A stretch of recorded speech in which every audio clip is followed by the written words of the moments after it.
Quasi 400 persone da tutto il Veneto hanno partecipato a Mestre a una giornata di seminari promossa per favorire l'imprenditoria femminile e giovanile, una serie di consigli e di assistenze gratuite con il sostegno di Regione, Camere di Commercio, per futuri imprenditori e per chi ha già un'attività aperta da non più di 5 anni.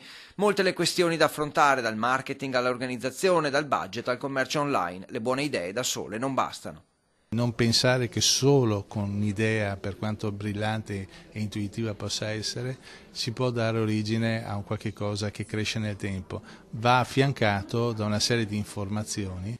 Le cifre delle imprese in provincia di Venezia, ad esempio, per il primo trimestre del 2013 mostrano una sostanziale tenuta delle imprenditrici donne, che rappresentano un quarto del totale, calate solo dell'1,4%, una diminuzione di quasi il 7% dei giovani e un aumento del 5% di stranieri, che sono 1 su 10. Tra gli aspiranti imprenditori c'è anche chi vuole rimettersi in gioco a 51 anni e creare nuovi posti di lavoro. Io sto vedendo su un settore del vino che è un settore abbastanza trainante qua nel Veneto, nella vendita al dettaglio e anche online. C'è poi chi finora ha venduto prodotti da libero professionista, ora decide di puntare su un'impresa vera e propria senza farsi spaventare dalla crisi. Attività che nascono e che si rendono sostenibili in un periodo di crisi come questo non possono che andare a migliorare nel futuro, quindi il fatto di riuscire in queste iniziative adesso è una garanzia di per sé per il futuro.